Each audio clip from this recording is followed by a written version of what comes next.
Well, let's talk about exclusivity when it comes to what you're drinking too, besides your Christmas tree, your turkey, your pumpkin spice, which you shouldn't be drinking. You should definitely switch over to this, AllisonWinePromo.com. It's the opposite of a pumpkin spice latte. It's not popular. It's not sold by Starbucks. It's not big corporate America. It's small family farms, high altitude vineyards, extremist altitude vineyards in Argentina, old vineyards, the oldest vineyard in Argentina, over 200 years old, very remote locations. And you can't get the stuff at the grocery store. Why would you want to? Because you can support my work. You get 50% off the wine and 50% off shipping. We got a lot of meals coming up, a lot of meals at which you're going to feel very guilty because they're all centered around colonialism and all the bad things your ancestors did. I don't care if you're white, black, Hispanic. I'm sure you did something bad. You need to feel bad for it and feel better by drinking my wine. So go to AllisonWinePromo.com and get some amazing wine while you're at it. And like I said earlier, TwinEngineCoffee.com/Allison is a great way to get over your hangover the next day. All kinds of great high altitude coffees, light roast, dark roast. And then we did talk about locals. Rich is on locals. Talk about that in a second. Oh yeah, I am going to the Wise Traditions food conference in a week and a half. If you'd like to continue giving to that, thank you so much to everybody who has already done that. We're going to have some great interviews. I just did hear that Naomi Wolf is canceled. I don't think she's going to be there anymore, but there are a bunch of awesome speakers, interesting people you maybe have some tough questions for. If you go to locals, you get to put your questions in ahead of time. Thanks to everybody again, going to givesendgo.com/Allison2 Wise Tradition. So excited about that. All right, Rich, let's get to the topic that we were actually planning to talk about today. You know what? I'm going to go over to locals and have you start here if I can find it. Okay. Because the question was, before we even get into RFK Jr. ripple effect, was if you have had to change the language that you use polling, because we now have all this propaganda insanity. Adelaide says, my family says I'm right wing now, and I really haven't changed that much politically anti-war for the last 60 years. Have you had to change the wording in your polling to try to fit this sort of new political schemata? Here's an example of that, because we try to remain as consistent as possible.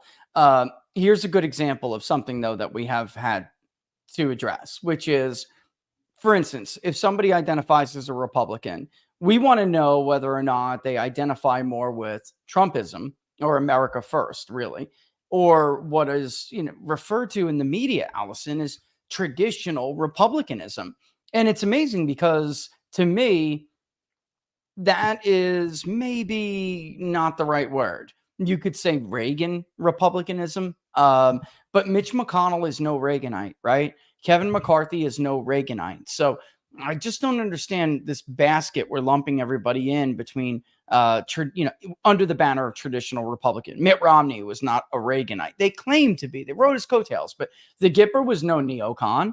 He made a lot of bad decisions. I wouldn't say he was 100% America First, but he used the phrase America First. So there's instances like that where the spectrum changes, or what the media uses to describe that, and you have to try to evolve. But as far as there being difficulties with getting people to tell you their opinion or anything like that, we try not to. We really try to remain pretty consistent across the board. If you change the wording on something, whether it's an approval question, who you're going to vote for, different issues that you're asking about, Allison, if you change the wording, you could change the whole response. I mean, it's amazing how much, a tiny tweak in the wording of a question can alter the outcome significantly. So you try to steer clear of that. And by the way, your Malbecs have spoiled me, because I still get them. And I went to go eat out and I ordered a Malbec. I'm like, look, it's a Malbec, and it tasted like crap compared to the one I get in the mail. First off, I love you actually got the Allison Wine promo. That's amazing. Absolutely. Yeah. Just got my 3 the other day, actually. I love it. Thank you. Thanks to the Baris. See, you guys, come on. When you have friends like that, it doesn't even matter if you have enemies. I was going to say who needs enemies, but I realized that didn't work in this case. So anyway, they spoiled me. It's really nice of you guys to do that. I'm glad you like the wines. Yeah, we do quite a bit. Awesome. Okay, well, if they're good enough for Rich and he polls people, he wouldn't lie. This is what Rich just sent me. 2024 Republican presidential nomination trend. Red is Donald Trump. This blue is Ron DeSantis. What do we got? Green down here is Vivek. Yeah. Nikki Haley is this light green. Mike Pence is the yellow. Chris Christie is little blue. I don't even see him. He's barely like right here. Tim Scott is yellow He too. cratered. Complete He crater. here. Yeah. Okay. Asa Hutchinson, someone else undecided. Oh, I see. If I do this, wait, how did that go away? I made it Yeah, go away. if you click on it, it will remove them. If Oh, you okay, I there see. you go. Yep. And Okay. if you hover on them, you'll see. I mean, Asa, Okay. he rounds up. The rule when we started this was if you're polling at a point or better, we'll put you on the chart because there are so many. Mhm. I'm going to have to revise that rule, which is that you're going to have to exceed, not rounding rules. You're going to have to exceed it because Trump's lead is getting so big that it's obviously widening the vertical axis of the chart, which makes it much more difficult. When we were all talking about a 35, 40 point support bar, then you would see everybody, even though they were lower. But now that Trump really is continuously hovering around 60, it's pushing everybody down to that baseline, and you really just can't even see him. It just causes clusters and chaos down there. Look at it. So I'm Yeah. everyone I listen to the media and their new flavor of the day or their candidate of the day is Nikki Haley. And yeah, sure, Allison. In a month, she goes from 3 to 6 or rounded up to Mhm. 6%. And they called it a surge. Like she's surging. That is not a surge. All right. She doubled her support. That's true. That's technically true. But she was at 3%. So big deal. This is the least competitive primary I've seen in my entire life. This thing is over, Allison. It's over. It's over. Okay, Rich, before I answer that, what do you think if I start selling my wine to your terrible wine restaurant? Wait a minute. What is that again? What is it? Someone asked, should I get the name of the restaurant where you had the crappy Malbecs and just call them up and tell them, hey, you need some good Malbecs? I'll tell you what, you could. I mean, I don't want to blow them up and embarrass them on air, but I'll tell you who they are offline. It's a restaurant in New Bern. It's a bougie restaurant, so I'm Okay. thinking, ooh, I'll have a Malbec with my bacon prime rib or whatever it is that I got that night. And it was disgusting. I mean, you can taste you can taste the difference. I think ultimately what they did to me was make me realize that there are pesticides in other Malbecs. And I think maybe it's in my brain, Allison, but I don't think it is. Laura agreed. I feel like I can taste them, like I feel like there's something unnatural in the wine. And they've even turned me off from regular red wine now. Like it's just, I'm getting very, very picky.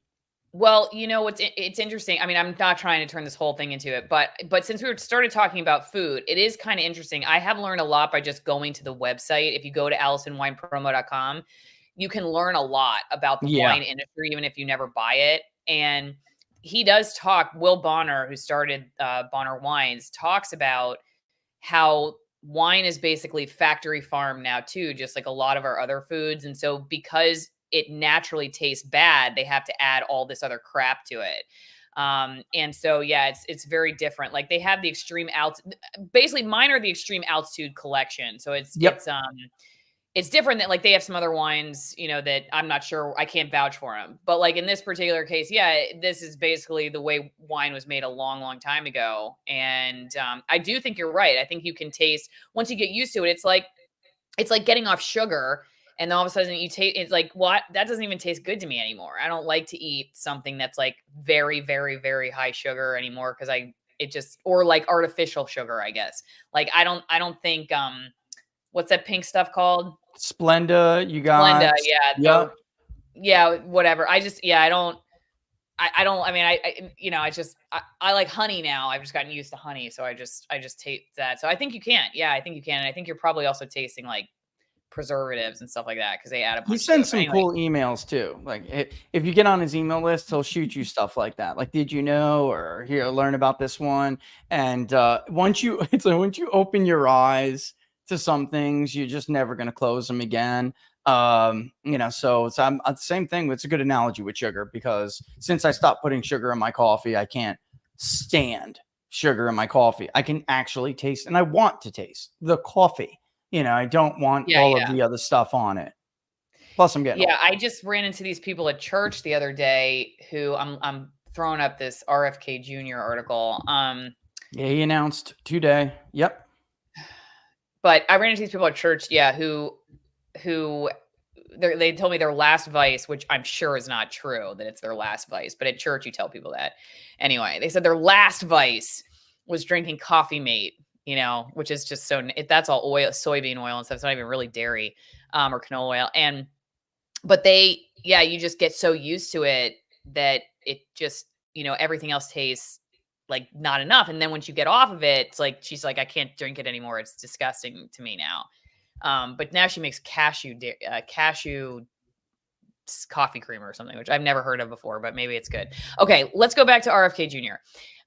So he's now going to run as an independent, draws GOP criticism and silence from national Democrats. Is that because he's going to take away from the GOP base and the Democrats are happy? Yeah, that's exactly right.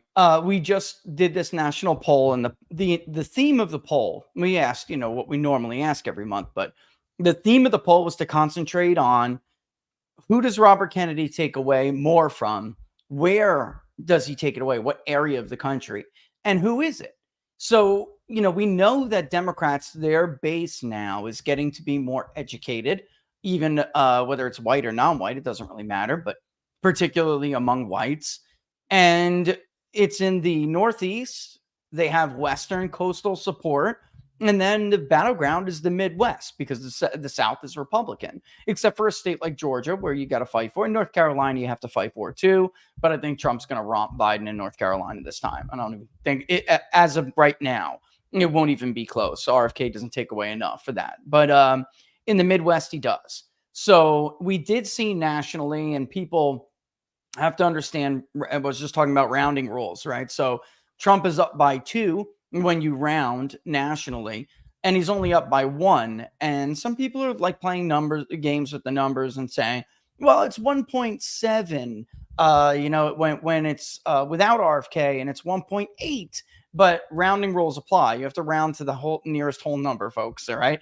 And when you look at where somebody is getting their support from, that's going to tell you whether or not another candidate, one of the 2-tier candidates, can weather that support being taken off of the top of their coalition. And that's something Hillary had a problem with, even with Ron Johnson. A lot of people assumed automatically Ron Johnson was libertarian and he was going to take from Donald Trump. And actually that didn't happen. He took a lot of younger voters in New Mexico. He took a lot of, other voters in New Hampshire that otherwise would have voted for Hillary Clinton. And we saw in 2020, when they didn't vote for a third party candidate, they backed Biden almost 2-1.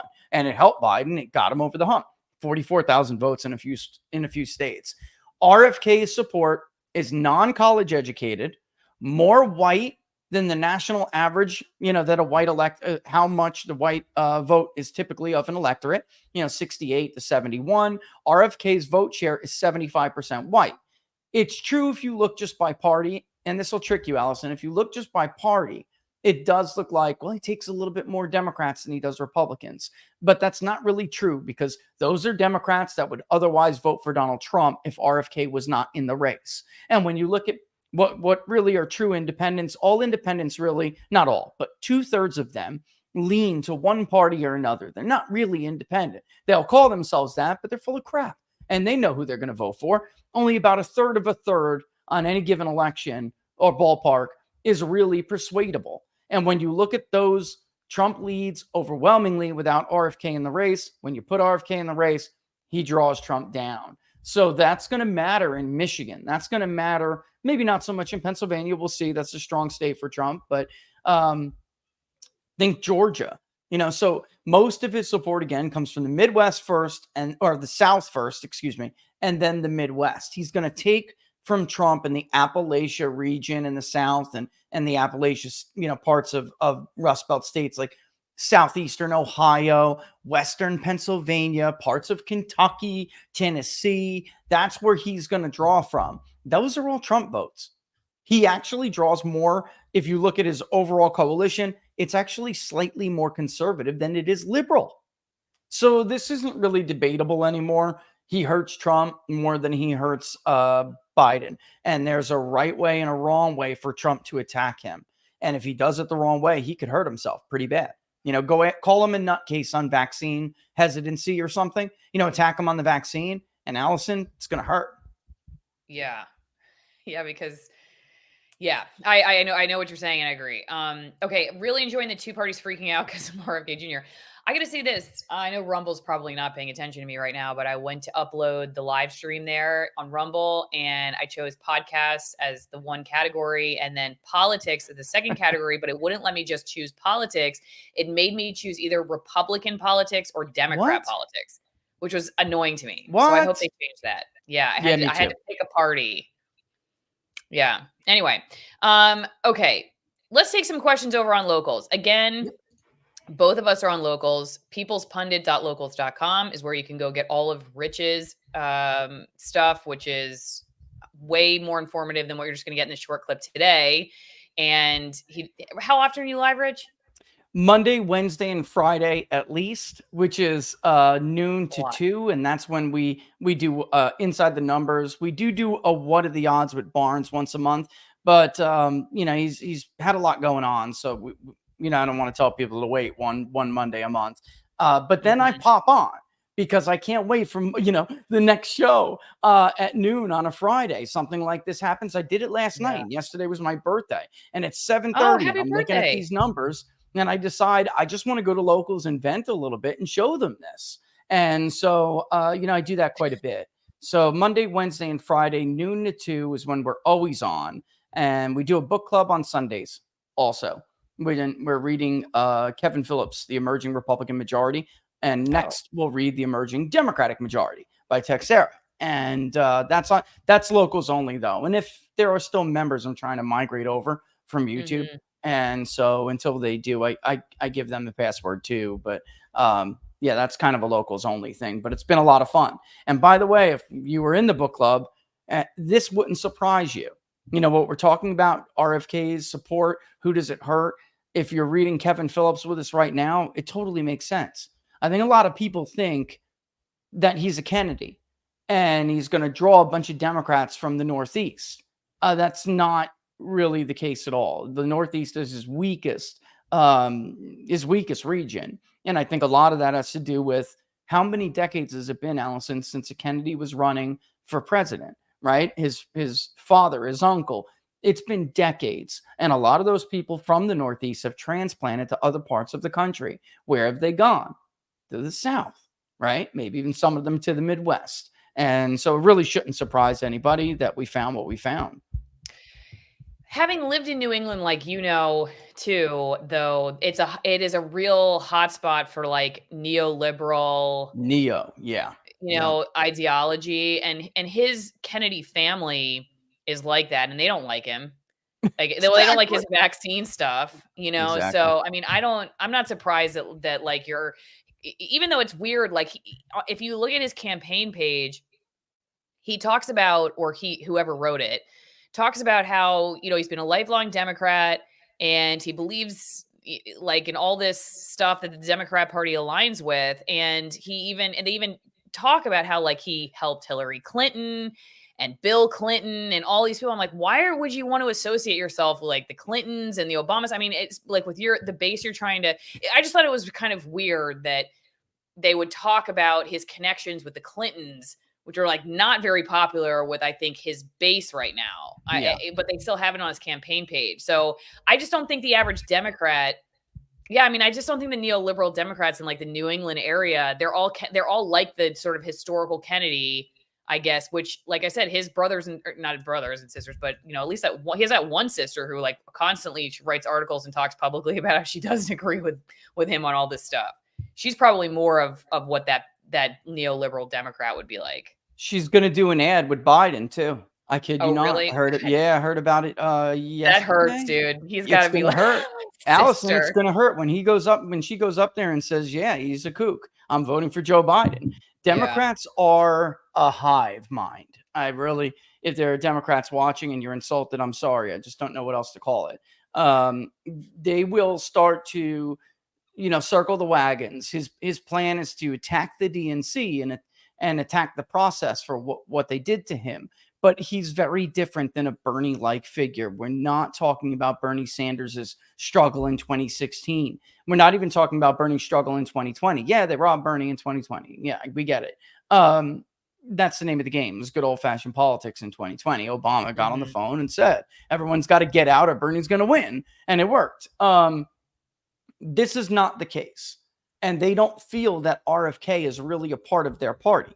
We have him at about, I want to say, 12% in the Democratic primary in this last poll. I mean, I honestly don't pay that much attention to our findings on that side because he's not putting up a fight. Yeah, Biden's at 63. He's at 12. Marianne Williamson's at 5. Someone else 8. Undecided 12. So there is an appetite because Biden is so... people just think he cannot do the job. He's not up for the job. He's still the strongest potential Democrat when you poll him against Trump, which is nuts. But there is an appetite for somebody else. It's just not RFK. Is it going to be Michelle Obama? Is it going to be Michelle Obama and Gavin Newsom? He is stronger than Gavin. Gavin gets Trump crushes Gavin Newsom, and the reason why, at least as of now, Gavin doesn't play in the Rust Belt. They don't like him. They think he's like too sharp and too slimy. He's slimy to them. His hair. Trump crushes him in Pennsylvania. It's not even really that close. But then if you ask Biden, right, the question before or after doesn't really even matter. The second strongest isn't Newsom. There are some potentially strong candidates on the Democratic side. I'm not sure I want to give them that idea. But they're not the ones you hear about every day. And Bernie even has faded quite a bit. He's not that strong. Hillary isn't that strong. Biden is by far the strongest among the names that you hear about, from the media day in and day out. I would say this. There are some governors that they have, that could give or would give non-Trump Republican candidates, they'd beat them. They'd beat them like a drum and could give Trump some trouble. But that's it. People can use their imagination. I'm not giving Democrats free advice, Okay. Well, you will give free advice real fast to my subscribers on Locals because that's what they pay for. Again, AllisonMorrow.locals.com and Rich is at peoplespundit.locals.com. So we're both over there. You get exclusive content. It's a lot of fun. I'm going to have to rapid fire you these questions because my babysitter is going to drop off my kid in like 9 minutes. Okay. And there's a lot. So let's go. Let's do it. It's my fault. I was late, both you and Barnes are great aficionados of emerging Republican majority. Okay, you talked about this. Is the impact of this book petering out with changing demo of USA, or does it still hold value if for nothing else than as an introduction into the U.S. electoral polling? I would agree with the last part of that. If nothing else, it's a great intro. It'll help you understand how demographics do impact presidential vote preference. It's the same thing with the emerging Democratic majority. Just because Texera was wrong about the share of the white vote that Democrats would hold on to in the post-Obama world, just because he was wrong about that doesn't mean that his thesis itself wasn't right. Same thing applies with Kevin Phillips. It's just that demographics have shifted. So you can still know that what Phillips was arguing was correct, and you just have to apply it in today's demographics.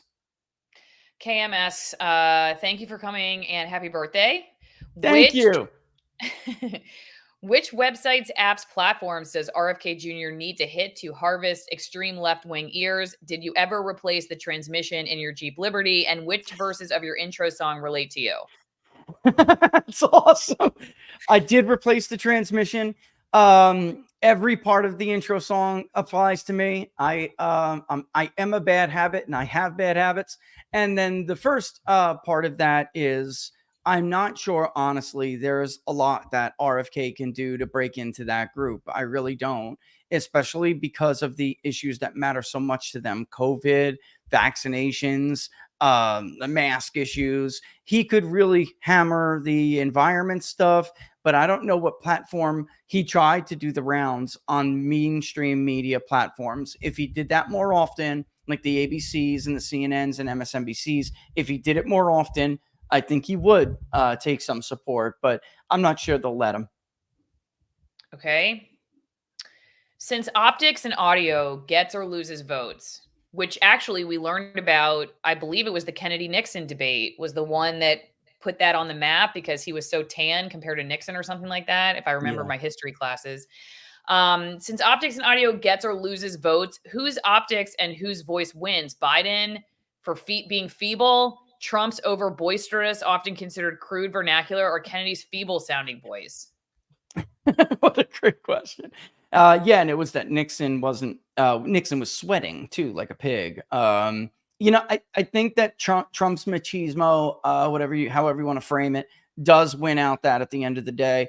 It's just that I don't know that RFK, with the people that he appeals to, I don't know if his speech patterns and stuff like that are going to harm him. Look at Fetterman and look at Biden. That Fetterman especially is somebody who is very clearly not there mentally, and yet enough Democrats said, I don't care, I'm still voting for him. I'm still voting for a Democrat. So right now, if people go and look at the poll that we're just putting out today, you'll see that this really will come down to whether Trump's lead is big enough to weather the chipping of support that he loses from RFK. It's possible because of a lot of that stuff. RFK's impact diminishes, Allison. And that happens a lot historically, that independent and third party vote, it diminishes because people don't want to throw away their vote. We'll see. Yes. My husband guilts me about that all the time, but I don't care. I still voted for our daughter in 2020. She was 1 at the time. Okay. Yeah. Rakahara, Rich Baris, are you familiar with Dr. Epstein's claim that Google's manipulation was responsible for preventing the red wave flip 6 million votes against Trump in 2020 and got 2.6 million extra votes for HRC in 2016? Did your polling data from these elections reflect any quantity of undecideds or leans Trump flipping to Biden or Hillary? What was the true number of undecided votes that could even be influenced? Yeah, there's a lot there. I'll take the first and the last because then that'll help with the rest of it. But I do buy into what Dr. Epstein has talked about, and I know that that is true from jury research we've done in the past, and then hindsight stuff. I mean, there's without a doubt, even if Google suppresses a story in general, doesn't even twist it, Allison, the mere percentage that are aware to a story can have a significant impact on vote preference. For instance, the Hillary email stuff, the pay to play stuff, 90+% told us in 2016 they were aware of those stories. But only about 74% in the Rust Belt states that matter told us they were aware of Hunter Biden's issues and the Biden family issues. So a lot of people told us after the fact that would have impacted their vote. So it matters. It definitely does. Persuadable vote nationwide is ballpark between, I always tell people it's really a low of 7% to a high of about 12%, maybe a little bit more, maybe a little bit less, give or take a point or two each way. And that all depends on who actually turns out. The number of persuadable voters is not high enough to justify the huge swings that you see in polling. Those are artifacts of the polls themselves and the problems they have with their methodology. Polls just don't move like that. And I do think, what did I miss in there about 2020 and 2022? But that was really going with the Google thing. I don't know if I can say for sure it swung 6 million. Oh, I remember. Yeah. What is the difference now with people who are saying they would change their vote? This has consistently favored Trump. If you voted for Trump in 2020, and that's just so funny with Twitter, Allison, you have a lot of Ron DeSantis supporters and other people's supporters saying, I'm done with Trump and I'm just not going to vote for him. I mean, in truth, they're statistically insignificant. They come in at about 1.8 every month. So if you voted for Trump in 2020, would you vote for Biden? Would you be bailing on Trump? It's minuscule. It's less than the sampling error of the poll. But when you ask Biden supporters, that's a problem for Joe Biden. We have it usually as low as 7-8% who say I voted for Joe Biden in 20, but now I'm going to vote for Donald Trump. And sometimes it's been as high as 13, which is on net millions of votes. Depending on what turnout's going to be, 6 to 8 million votes. And it represents, and you can look at this on the poll. If people voted in 2020, now they support Trump by about a point. It's the new voter who supports Trump by a lot.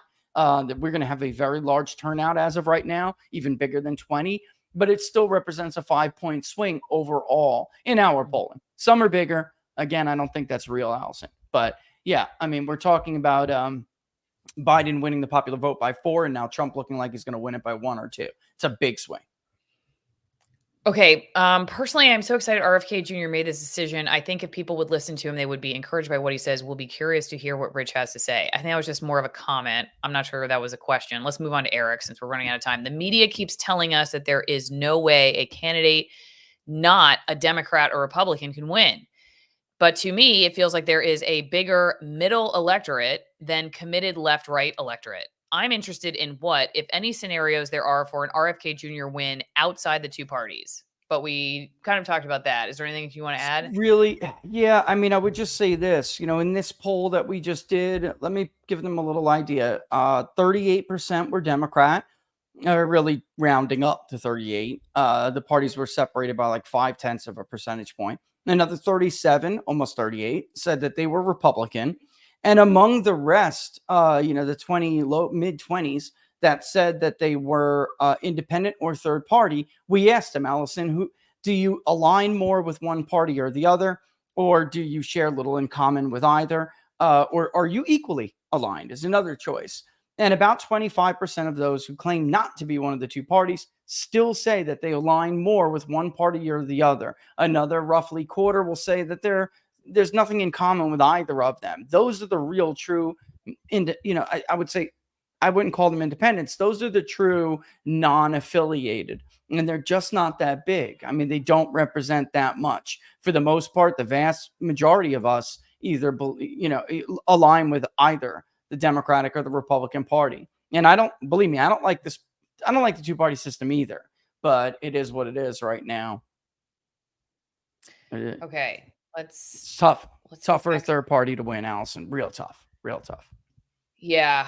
I mean, I don't fault people for voting third party at all. I think you should vote for me personally. I don't know. I just think you should vote for who you should vote for. I'm not one of those third party shamers. I agree with you.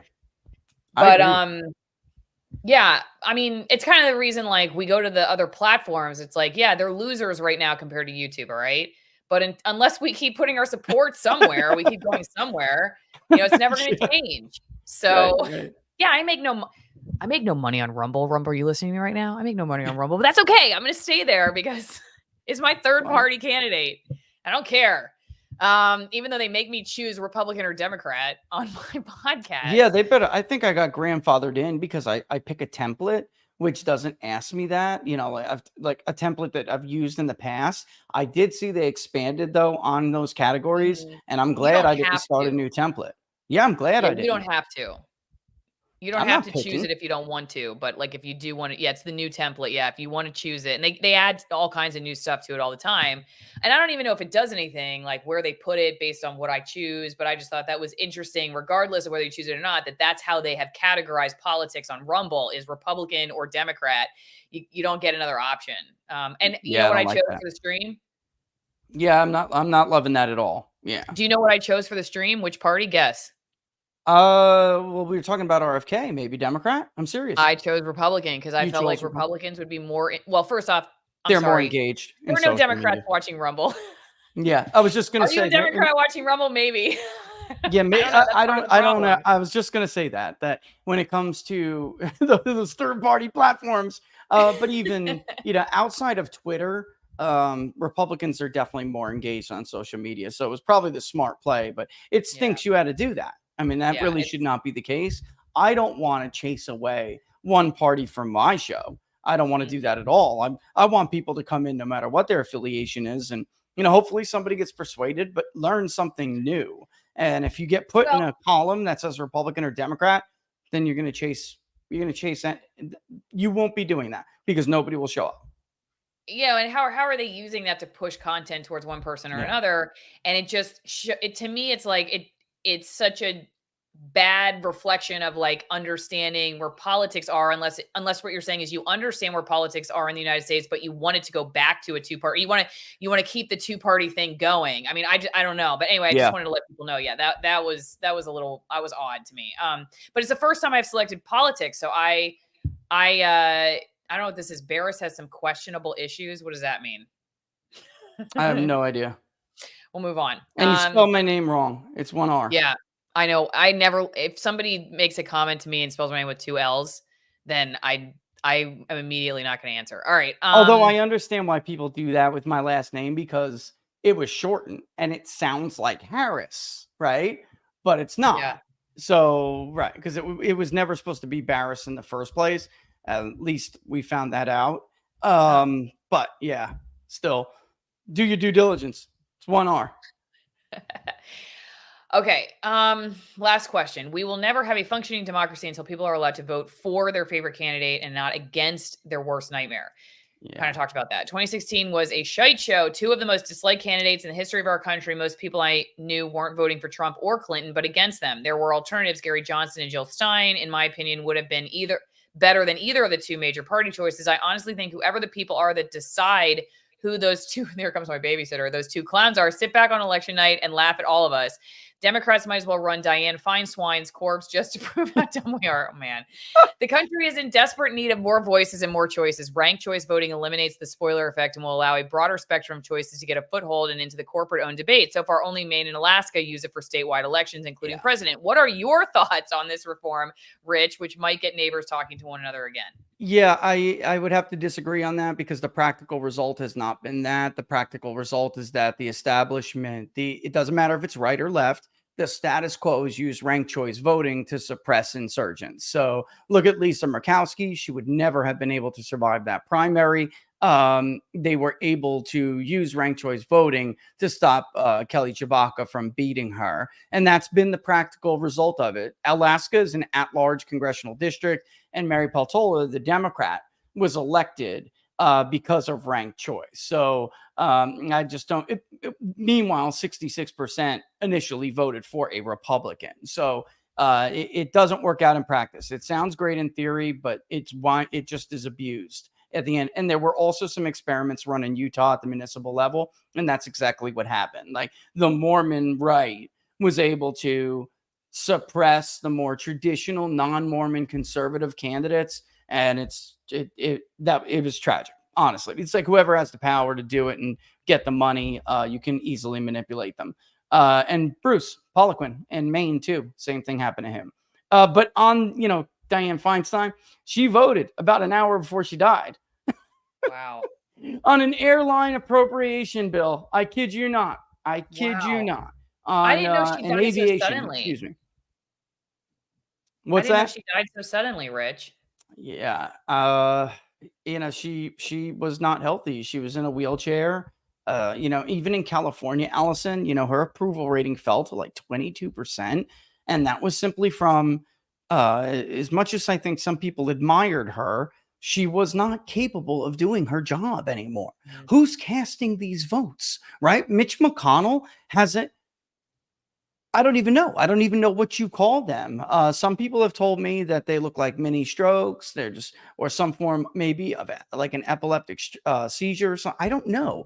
But he'll just stop talking. I mean, I'm sure you've seen these clips. And we have a president who obviously isn't of sound mind. So, I mean, at least a positive thing for that commenter is that even in a state as blue as California, they agreed with you. Like, just because somebody is from the dominant party does not mean that they should be the only choice. And, the polling was pretty scant, as far as who would win that. I think we all expect the Democrat to win, but at least the majority of Californian voters said that this isn't right. It's not right. We'll see. Can you imagine what Congress would look like if people didn't die? Oh God. Oh God. It would never end. I know.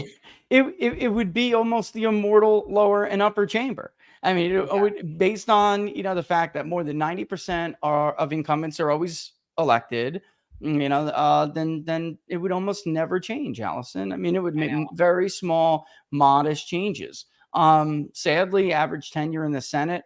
It started out You know less what's sick than though, I just thought of as you're talking about that is how much that sounds like a monarchy, it's yeah, really, that's because right. that's the only hope a monarchy has, right? Is that eventually the Dying. king or queen will die. Yep. That's your only hope. And that's what we have here. This doesn't sound like a republic. Yeah, it's basically an artificial aristocracy that Jefferson warned us against and said, don't let happen. But this is another, and it goes to something your commenter, the questioner before had said. The 17th Amendment was really pushed as a way for us to regain control over those senators who were acting like House of Lords and never leave. And it was a load of crap. It ended up being an explosion in political careerism. The average tenure for U.S. Senate before the 17th Amendment was less than a full term in the U.S. Senate. Now it's last time I checked, it was like 16 years. It's crazy. Wow. And that's because we can't go to our legislatures and have them revoke them anymore. We Yeah. basically vested the power. And I know it sounds, well, Rich, you're voting for them. Right. But big money is influencing that vote. Big media is influencing that vote. Our legislatures from the state used to have time, pay attention to what they were doing. Americans aren't dumb to it. Many of them are busy and they can't look at every little, issue. They're the minutia of every issue. So they trick us. It's called rational ignorance. It's sad, but it's true. It happens. It's a real thing.